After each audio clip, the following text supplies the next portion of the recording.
Hey guys, so continuing from part one, so our constructor found himself cast away from the planet that he was trying to gain wisdom and knowledge from. What ended up happening is he decides to construct a simulation, a computer that basically simulates the entire universe accurately, one to one, and this then he plans on using to basically simulate that highest possible level of development world, and then from there he's planning on just questioning it, basically like how he was planning on questioning the original inhabitants of the first when he was on the planet. So our constructor, having built this simulation machine, decides to prompt it and ask it questions. And I want to note the similarity here to LLM and large language models that we currently have, where we can prompt them with text and words and just like images. And this is something that kind of Lem conceived like way back in the 40s, 50s. So this story that sci-fi story he's writing is really ahead of its time here. But so our constructor decides to prompt this machine, and he prompts this simulated computer, and he basically asks he asks the inhabitant that's simulated from the planet what they are, like what are they, a man, are they a machine, like what kind of form are they? And the simulated citizen basically replies.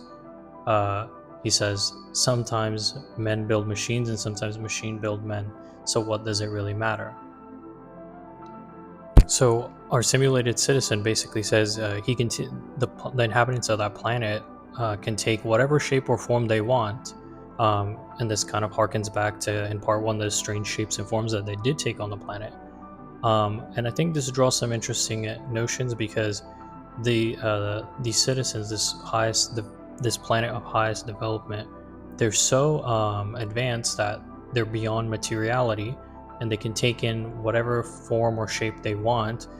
They could likely just be disembodied being or disembodied just mind, and if they want to, maybe they can take specific shapes or forms. So basically they're way beyond and above any kind of like materiality constraints that we would encounter normally in like civilizations that are on a lower level of development. And this makes sense and is interesting because it kind of puts forward some ideas of what the future could look like in terms of just different beings. So our constructor then proceeds to ask the simulated citizen what kind of is the purpose of their just laying around, like why do they not help fix problems, cure ailments, basically help other civilizations. And kind of the reply that he gets is very interesting, and I quote here, the citizen replies that when civilization starts straightening humps and curing ailments, there really is no end to this. First you straighten humps, cure ailments, and then you repair and amplify the mind. You make suns rectilinear, give planets legs, fabricate fates, fortunes of all kinds. Then he says you're not satisfied, but you keep going and building more and more. And then this simulated citizen even goes as far as to say that the sand on their planet, which seemed to be a desert, is actually an intelligent like mind that was constructed simply for the fact that it would have been too easy to make anything else. So I just want to make a note here that this kind of phrase that was just explained is very similar to our own technological trajectory. You can even think of like companies like Neuralink, where the original intent is to just cure and fix ailments and issues that might be plaguing the person, but the eventual goal is to maybe eventually amplify the mind or make it be able to connect and plug into, let's say, the internet or like the computer, basically as like a faster interface. But the original intention starts off with just fixing and helping and curing problems. And so our trajectory is very similar to this one outlined here. So our constructor then proceeds to prompt and question it and asks, why instead of engaging in stimulating activity do they just laze around about in their intelligent sand and do nothing? And the kind of omnipotent citizen replies, he basically says, omnipotence is most omnipotent when one does nothing. You climb to reach the summit, but once there, discover that all roads lead down. This is an interesting quote. It really makes you think in terms of the confines of materiality, if that really is the case, where when you do reach the highest form of being powerful and omnipotent means you can afford to do nothing in a world that places material constraints and conditions and limitations on you. And basically then it continues on, and he says, yeah, that basically this is the case, and it's actually a luxury of the omnipotent to have this power to be able to do nothing and laze around. Most individuals, there is a famous quote from Hegel: the essence of man is labor.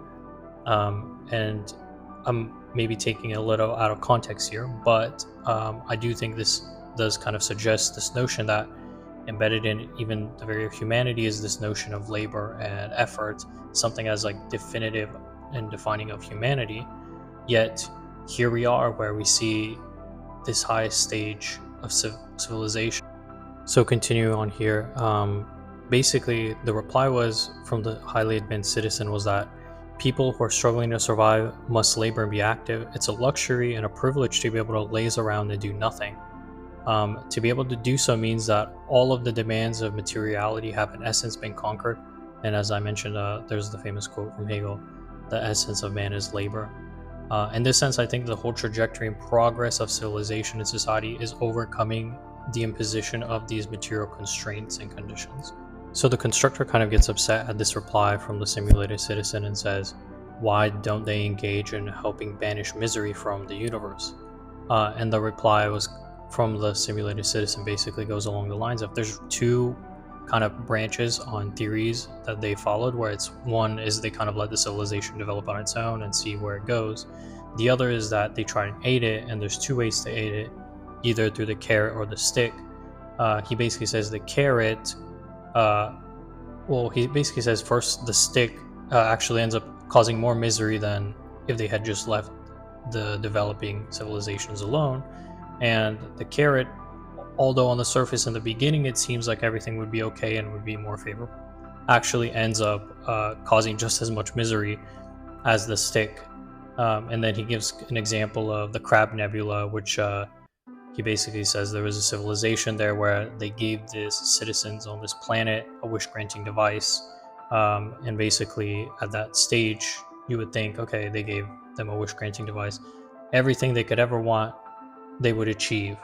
But he ends up saying that actually when the advanced civilization was leaving after they gave that device, what ended up happening is they blew up the planet. The people just, I guess, something happened on the planet once they got that wish-granting device, and somebody blew up the planet. And kind of the conclusion that he reaches here is kind of a very interesting one, and a point that I'm going to discuss a little bit just a little bit later, is that he basically says the only way they've tried that process 64,000 times and it never worked. It always ended up in failure after they gave the planet that they were on everything they wanted. But the point here is that he basically concludes is that for them to truly be happy, it can't be something from external. They would have to modify the very nature of the beings themselves, how they're constituted, for them to achieve happiness. This is an interesting point here because I think, let's say, applying this to humanity, I think applying it on a constrained, confined sense makes more sense. Is that if you apply this to humanity, any external wish-granting device would likely lead to a similar conclusion, and I think this is kind of Lem's point here. But even in a Dostoevskian sense, humanity, if you give it everything, it'll mess things up, screw things up just for the point and sake of screwing things up and messing things up.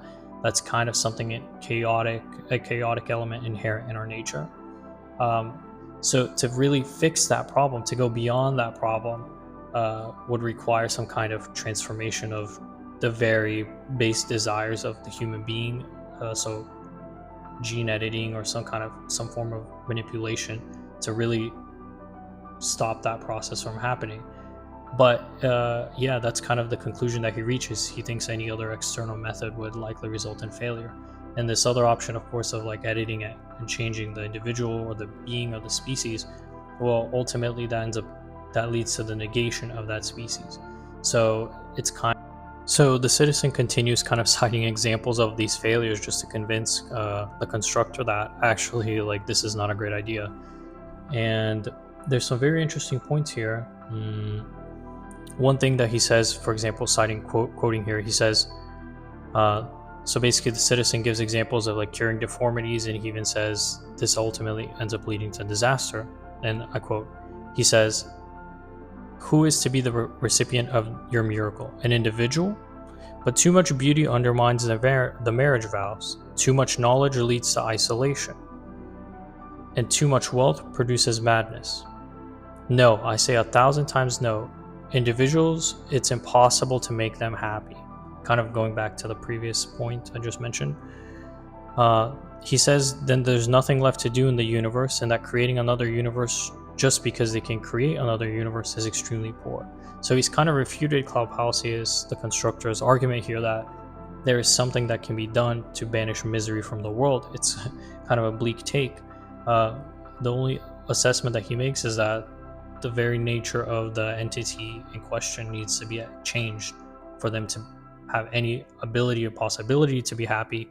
And of course, that doesn't sound very favorable either. So that's kind of the kind of the bleak conclusion that and cynical conclusion that the constructor reaches. But it is interesting. So as mentioned, the advanced civilization really does seem to be putting forth a convincing argument. There's a little caveat that I'll add to it, but first I kind of want to say that this is a very interesting conclusion, a very interesting point that's being made here. The advanced citizen basically seems to be putting forth a pretty convincing point that constituted how they are, beings in the material world are by definition paradoxical beings that cannot be satisfied one way or the other, right? So if you leave them to their materiality and whims and the forces of the material world, cosmic rays, disease, all kinds of ailments, those will kind of destroy them and wipe them out. But if you solve these problems for them, they will create new ones out of thin air. As I kind of mentioned, Dostoevsky, there's a point that he makes is very similar, is that human beings are in general in love with suffering, and if you give them utopian perfection, they will burn it down just for the sake of burning it down, for some excitement and authenticity. So going back to the argument the simulated being was saying, if you want to fix this issue, the only way to fix it is to somehow edit out these chaotic desires of excitement and authenticity. And that way, then you have a utopia. But is it really the utopia that you would desire? It's a kind of like a placid utopia. It's not, even this version doesn't seem authentic either, and that's why I personally don't think this is either a solution to the problem either. So we're kind of faced with this paradox here, and basically, yeah, that's kind of the issue. That's the issue of excitement and authenticity, such that the paradox of law of fallen incomplete being. And when it's kind of like this paradoxical position here where, as I mentioned just now, either you go one way or the other, but you're stuck and there's no real solution to this problem. But this is kind of the concluding and points of the whole argument of part 2. And I hope you enjoyed that.